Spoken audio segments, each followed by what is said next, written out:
चला आज बनवूया स्ट्रॉबेरी मिल्कशेक. त्यासाठी आपल्याला स्ट्रॉबेरी छान वॉश करून घ्यायच्या आहेत. या स्ट्रॉबेरीज आपण आता कट करून घेऊया छोटे छोटे पीसेसमध्ये. मी इथे स्ट्रॉबेरी क्रश बनवून घेणार आहे. स्ट्रॉबेरी क्रश बनवून घेतल्यामुळे जो तो स्ट्रॉबेरीचा आंबटपणा आहे तो निघून जातो आणि आपण ते मिल्कशेकमध्ये यूज करू शकतो. इथे माझ्याकडे 1 वाटी स्ट्रॉबेरी झालेली आहे. सो 1 वाटी स्ट्रॉबेरीसाठी 1 वाटी साखर घ्यायची आहे आपल्याला त्याच प्रमाणामध्ये. आणि हे दोन्ही मिश्रण आपल्याला छान एकजीव करून घ्यायचे आहेत, जोपर्यंत साखर पूर्ण मेल्ट नाही होत आणि स्ट्रॉबेरी पण अशी पूर्ण छानपैकी क्रश नाही होत. सो हे जाम म्हणा किंवा क्रश म्हणा, हे तुम्ही 6 महिने स्टोअर करून ठेवू शकता फ्रीजमध्ये.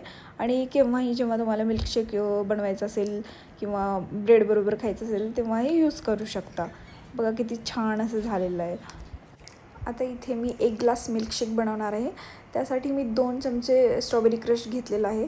तुम्ही तुमच्या आवडीनुसार क्रश कमी जास्ती घेऊ शकता. आईस क्यूब्स आणि एक ग्लास मिल्क असे हे मिश्रण आता छान मिक्सरमधून आपण मिक्स करून घेऊया. स्ट्रॉबेरी क्रश ग्लासला पण लावून घेऊया छान दिसण्यासाठी.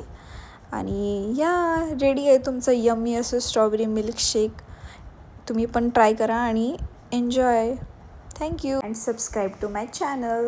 Bye.